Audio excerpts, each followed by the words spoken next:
Is-sena li għaddiet 1936 persuna għamlu użu minn għajnuna offruta b'rabta ma' abbuż ta' droga. 80% minnhom dipendenti fuq eroina, 11% fuq kokaina u 6% fuq kannabis.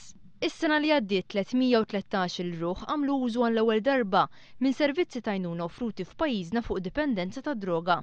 Is-sena li għaddiet 5 persuni mietu b'overdose filwaqt li fl-aħħar 14-il sena il-medja ta' mwiet kawża ta' droga kienet ta' 7 fis-sena. Is-sena l-oħra kien hemm 224 każ ta' overdose mhux fatali li 26% minnhom irriżultaw minn sustanzi illegali. 15 mara tqila ingħataw għajnuna fuq dipendenza ta' droga li minnhom 2 korrew, 13 weldu trabi b'saħħithom u 11 tarbija tpoġġew fuq trattament.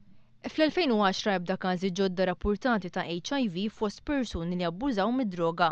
Min-naħa l-oħra iżda żewġ individwi nstabu bl-epatite ta' tip B filwaqt li 54 persuna irriżultaw pożittivi għall-epatite ta' tip C.